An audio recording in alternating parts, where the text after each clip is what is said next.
மாஷா அல்லாஹ், இது என்ன அற்புதம், என்ன அற்புதம். இன்றைக்கி 6ஆம் தேதி கரெக்டாக 5:50 பிஎம்க்கு வடூர் ஏரியில் எடுக்கிறேன். கொக்குகள் மடையான்னு நினைக்கிறேன், ரெண்டும் நினைக்கிறேன். அல்ல, கொக்குகள் மட்டும் இருக்கும். வெளிநாட்டிலேருந்து வரக்கூடியது, இது இந்தியாவில் உள்ளது இல்லை. வெளிநாட்டு பறவைகள் வெளிநாட்டிலேருந்து வருது. இது ஒரு ஆர்டிக்கலில் கூட அதை நான் படித்தேன். இது எப்படின்னா சைப்ரஸ்லேருந்து வருது, சைபீரியாவிலேருந்து வருது அப்படிங்கிறாங்க. சைபீரியா யூரோப்புடைய கீழ் நோக்கி வரும்னு நினைக்கிறேன். துருக்கி அருகில் வரக்கூடியது. இங்கே சுமார் ஒரு 10,000த்துக்கு மேற்கொண்டு கொக்குகள் வந்திருக்குது நம்ம நாட்டுக்கு. இப்போது முன்னாடியெல்லாம் பிடிச்சி விற்பாங்க, அறுப்பாங்க, கொள்ளுவாங்க. இப்போ இந்தியா கவர்மெண்ட் தடை பண்ணியிருக்குன்னு நினைக்கிறேன். அந்த மாதிரி இப்போது அறுக்கிற சான்ஸ்லாம் இல்லை. பாருங்கள், கிட்டத்தட்ட ஒரு 10,000 பறவைகள் இந்த இடத்துல கூடி நிற்கிது. என்ன அற்புதம் பாருங்கள். இது நல்ல அருமையாக இருக்குது. வடூர் ஏரியில் தண்ணி தான், இந்த ஏரியில் தண்ணி ஏற மாட்டேங்குது. அதனால் அள்ளிக்கீரைகள் அது எதுன்னு சொல்லிட்டு சேர்ந்துருச்சு. இதை அரசாங்கம் கொஞ்சம் நல்லா ஆக்கி, அந்த காலத்தில் வடூர் ஏரி பார்க்குறதுக்குண்டு பழைய ஸ்கூல்லேருந்து கூப்பிட்டு வருவாங்க, பிள்ளைகளை கூப்பிட்டு வருவாங்க. அதே மாதிரி திருப்பி அரசாங்கம் செட் பண்ணிச்சுன்னா கொஞ்சம் நல்லா இருக்குன்னு நினைக்கிறேன். இது ஏன் அரசாங்கம் அதை பார்வையிட மாட்டேங்குது, அதிகாரிகள் கண்ணுக்கு தெரிய மாட்டேங்குதுன்னு தெரியல. இதை செஞ்சு மக்களுடைய பார்வைக்காகவும் மக்களுடைய அழகுக்காகவும் வைக்கணும். அந்த ஏரிகளுக்கு இடையில் உண்டான காடுகள் பகுதி, மரங்கள் உண்டாக இருக்குது. இப்போ எல்லாம் பறவைகள் அடையிற நேரம் சுற்றிட்டு வந்து அடையுதுன்னு நினைக்கிறேன். பல ஊரில் வேண்டந்தாங்கள் அந்த சைட்லேருந்து பறந்துட்டு வரும். இது சும்மா பறக்கும்போது சும்மா லேசாக பறக்கிற மாதிரி தெரியும். சுமார் ஒரு 50 கிலோமீட்டர் ஸ்பீடில் பறக்கும். இது பறக்கிறது பாருங்கள். இது என்ன அருமையாக வந்து அடையுது. எல்லாமே அடையிறதுக்கு இந்த இடத்த தேர்ந்தெடுத்துருக்குது, வந்து அடையுது.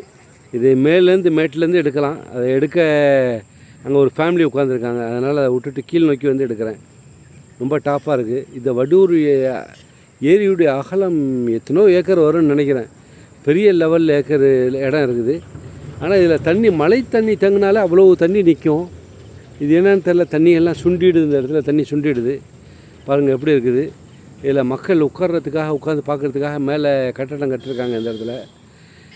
பாக்கி ஃபுல்லாக ஏரிகள் சுற்றி இடங்கள் இருக்குது. ஃபுல்லாக ஏரிகளுடைய அங்கேருந்து வரும்போது, மன்னார்குடியிலேருந்து வரும்போது அந்த ஆரம்ப சைடில் ஒரு இடம் இருக்குது. ஃபுல்லாக அது சுற்றி பார்க்குறதுக்கு எல்லாம் நல்லா பார்க்கக்கூடிய இடமா அழகாக இருக்கும்.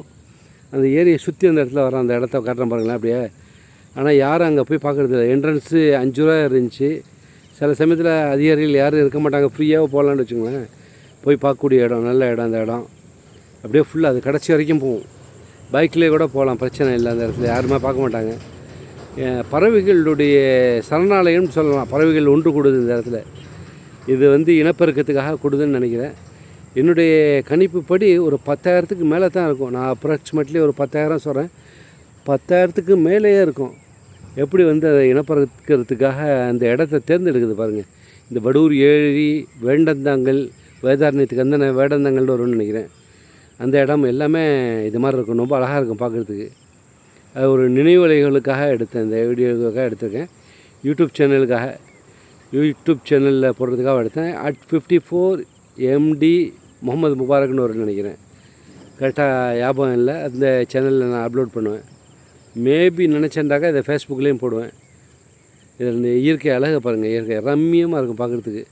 அதனால் நான் கொஞ்சம் கீழே இறங்கி வந்து ரோட்டு பகுதி, இந்த இங்கே இருக்க பாருங்கள், ரோட்டு பகுதியை காட்டுறேன். ரோட்டு பகுதியிலேருந்து நான் கீழே இறங்கி வந்து நான் எடுத்திருக்கேன். இந்த ரோட்டு பகுதி உயர்வான பகுதி இந்த சைடில். அங்கே மக்கள் வந்துகிட்ருக்காங்க. தஞ்சாவூர்லேருந்து வரக்கூடிய மக்கள் வந்துகிட்ருக்காங்க. ஃபுல்லாக ரோடு தெரியல. இந்த வண்டி வருதுல, பைக் வருது பாருங்கள். அந்த இடத்துல பைக் வருது. அந்த இடத்துல தான் ரோடை விட்டு கீழ்ப்புறத்தில் ரைட் சைடில் ஒரு 10 அடிக்குள்ளே வந்து தண்ணி தேங்கும். தண்ணி இப்போது கீழே வற்றி போயிடுச்சு. அதனால் இந்த ஏரியாலாம் அள்ளிக்கீரை பரவாயில்ல இருக்குது. இதை அரசாங்கம் கொஞ்சம் சுத்தம் பண்ணி மக்களுடைய பார்வைக்காகவும் மக்களுடைய மனம் குளிர்ச்சிக்காகவும் செய்கிறது அரசாங்கம் நல்லாயிருக்கும் செஞ்சுட்டாக்கா. இது எந்த அரசாங்கம் வந்தாலும் செஞ்சாக்கா கொஞ்சம் நல்லாயிருக்கும். அடுத்த ஆட்சிகள் இருக்கக்கூடியது, அடுத்த ஆட்சிக்கு வரவங்க அவங்க செஞ்சாலும் பரவாயில்ல. இப்போ இருக்கக்கூடிய முதலமைச்சர் கண்டினியூ வர்றதுக்கும் வாய்ப்பு இருக்குது. அவங்களே செஞ்சு கொடுத்தாலும் நல்லாயிருக்கும். ரொம்ப அழகாக இருக்கும். இது மக்கள் ரசிக்கிறதுக்கும், உட்காந்து ரசிக்கிறதுக்கு, மக்கள் சின்ன குழந்தைகள் வந்து என்டர்டெயின்மெண்ட் பண்ணுறதுக்கு எல்லாத்துக்கும் சிறப்பான இடம். இந்த மரத்தை பார்த்தாலே என்னமோ வெள்ளை லைட்டு இருக்க மாதிரி இருக்கும். அவ்வளோ டாப்பாக இருக்குது பாருங்கள். அப்படியே எல்லா இடத்துலையும் இந்த மாதிரி தான் இருக்கும். இதை டேர்ன் பண்ணி அப்படியே லேசாக அதை காட்டுறேன் பாருங்கள். அப்படியே டேர்ன் பண்ணுறேன். இந்த இடத்துல டேர்ன் பண்ணாலும் அப்படி தான் இருக்கும். இது லைவ் எடுத்தால் டென் பண்ண முடியாது, நான் லைவ் எடுக்கலை. இது யூடியூப்காக சேனல் ரெக்கார்டிங் எடுத்துகிட்ருக்கேன். அதை பாருங்கள், அப்படியே பார்த்துங்க. ரொம்ப அம்சமாக இருக்குது, இயற்கையை ரம்மியமாக பார்க்குறதுக்கு.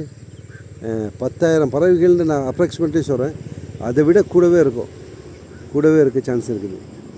இது 10,000 வந்துட்டு 10 லட்சமாக ஆகி போகும்னு நினைக்கிறேன். இந்தியாவுடைய வம்சாவளின்னு சொல்லிட்டு ஏற்படும். வாழ்த்துக்கள், இனிக வாழ்த்துக்கள். பார்த்தமைக்கும் நன்றி, வாழ்த்துக்கள்.